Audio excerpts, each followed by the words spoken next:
They were the most formidable fighting force of the ancient world, an army that conquered empires, built an empire, and held it for centuries.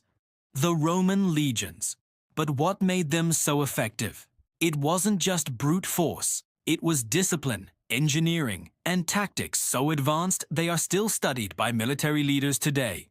This is the story of the iron-willed soldiers who marched across the known world, their shields locked, their gladius swords ready, forging history with every step. Imagine this: 120 men marching as one. This was the century, the basic building block of the legion, commanded by a centurion, a hardened veteran who led from the front. 6 centuries formed a cohort, and 10 cohorts made up the legion, a force of nearly 5,000 elite heavy infantrymen. But a legion was more than just soldiers.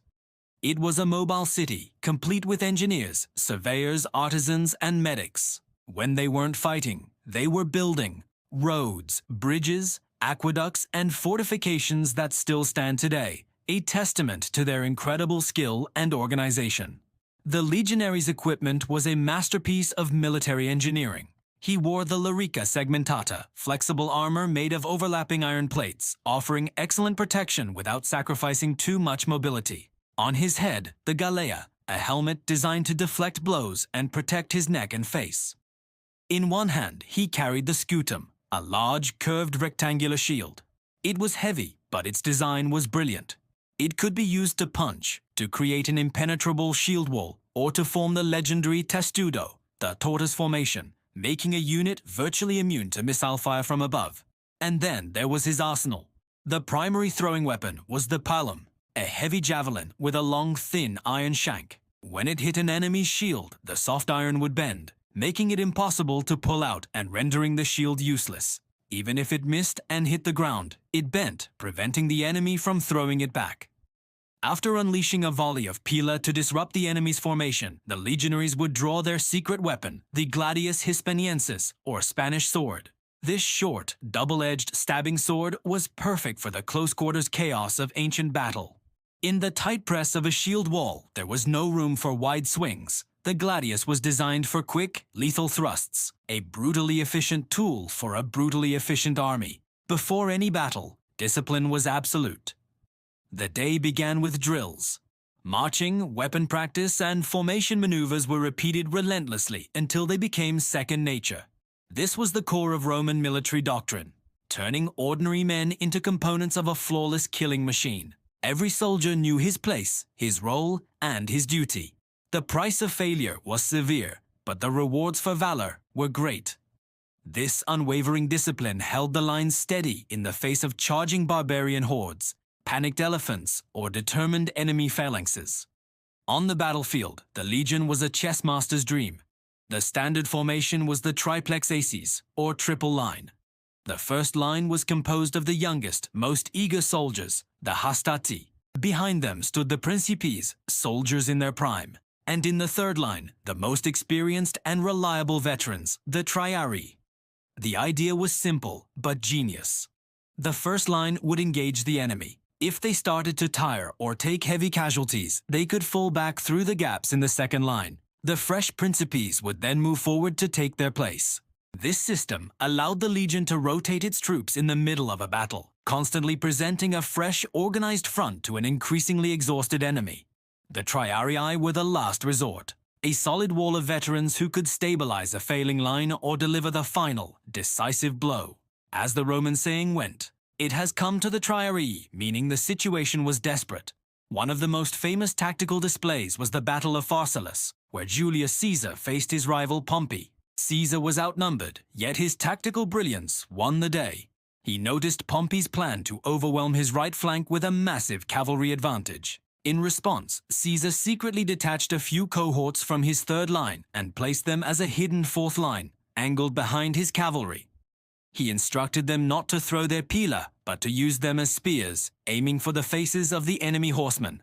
When Pompey's cavalry charged, they shattered Caesar's smaller cavalry force as expected. But as they swept around the flank, they slammed into the unexpected wall of Caesar's hidden infantry. The legionaries, following their orders, thrust their pila into the faces of the horses and riders. The elite cavalry, unused to such direct and gruesome resistance, panicked and fled, leaving Pompey's flank completely exposed. Caesar then ordered his third line, the fresh veterans, to advance, and the battle turned into a rout. It was a classic example of Roman adaptability and Caesar's tactical genius. But what happened when the legions weren't on an open battlefield? What about sieges? Roman siegecraft was legendary. They were masters of building siege engines like the onager, a giant catapult that could hurl massive stones to batter down walls, and the ballista, an enormous crossbow that fired heavy bolts with deadly accuracy. If a city was too well defended for a direct assault, the Romans would simply build a wall around it, a line of circumvallation, cutting it off from all supplies and reinforcements. Then, they would wait. This is exactly what Caesar did at Alesia. He besieged the Gallic chieftain Vercingetorix, trapping him and his massive army. When a Gallic relief army arrived, Caesar found himself in an incredible position, being besieged while conducting a siege. His solution? He built a second wall, an outer fortification, to defend against the relief force. The Romans fought a battle on two fronts simultaneously, holding off the external attack while keeping Vercingetorix penned in. In the end, Roman engineering and discipline triumphed. The relief army was defeated, and Vercingetorix was forced to surrender. The legionary was not just a soldier, he was a pioneer. On the march, they built their own fortified camp every single night. A perfect square with a ditch, a rampart, and a palisade.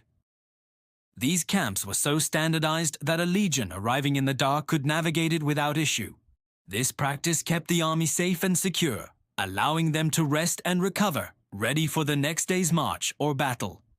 This relentless ability to march, build, and fight is what allowed them to project power across vast distances.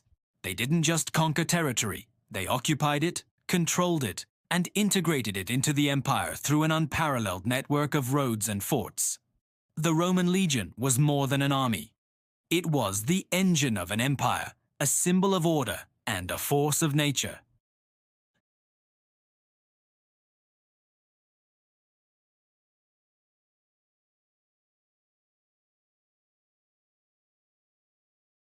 Their legacy is etched in stone, in the roads they built, the laws they spread, and the very languages many of us speak today. They were the architects of an era, soldiers who marched into legend. Thank you for watching. If you enjoyed this journey into the heart of the Roman war machine, be sure to like, subscribe, and hit the notification bell for more dives into history's greatest stories.